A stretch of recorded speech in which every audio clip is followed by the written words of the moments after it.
ఈ రోజు ఈ కార్యక్రమానికి ముఖ్య అతిథిగా విచ్చేసిన respected honourable member of parliament Shri Arvind Dharmapuri గారికి,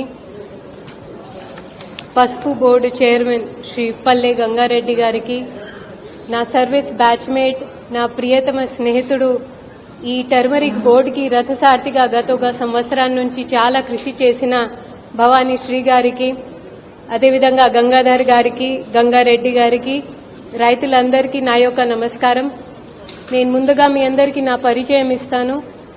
గంగాధర్ గారి వాడే పదంలో నేను మీ నార్త్ ఇండియన్ కలెక్టర్ని, కానీ తెలుగు నేర్చుకున్నాను, తెలుగు బాగా వచ్చు. ఇక్కడ ఉన్న సంప్రదాయాలు కావచ్చు, ఇక్కడ ఉన్న రైతుల గురించి వారికి ఉన్న సమస్యలు కావచ్చు, ఈ టర్మరిక్ బోర్డు వెనుక ఉన్న మీ కృషి, మీ చెమట, మీ రక్తం, మీ క్రాంతి అన్నింటి గురించి మాకు ఐడియా ఉంది. అండ్ మీ అందరికీ ఈరోజు నిజంగా ఈ వేదిక నుంచి మీ అందరికీ నేను అభినందన ఇస్తున్నాను.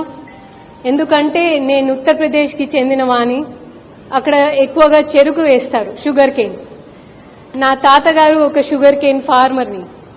సో ఇప్పుడు మీ మనవరాలు కూడా ఒక కలెక్టర్ అవ్వాలి, కానీ ఉత్తరప్రదేశ్లో కలెక్టర్ అవ్వాలి. అప్పుడు హిసాబ్ బరాబర్ అవుతుంది.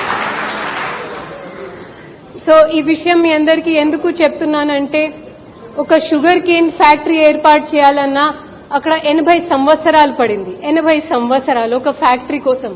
దాని తర్వాత మిగతా అది ఒక తోలి మెట్లుగా అక్కడ ఉన్న రైతులు, అక్కడ ఉన్న కిసాన్ బంధులు వీళ్ళు చాలా కృషి చేసిన తర్వాత ఫ్యాక్టరీ, తర్వాత బోర్డు, తర్వాత ఒక ప్రత్యేక శాఖ ఏర్పాటు చేయడం జరిగింది. అదేవిధంగా మనకి ఏదైతే పసుపు బోర్డు నిజామాబాద్కి వచ్చిందో అది నిజంగా మనం అందరం గర్వం పడే కారణం. ఇందాక నేను వచ్చేటప్పుడు కొన్ని స్టాల్స్ చూసాము.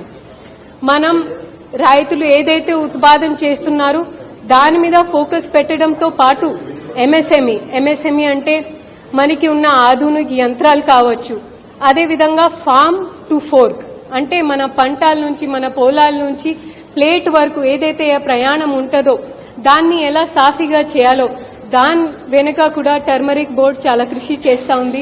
నేను వారికి మరీ అభినందన ఇస్తున్నాను.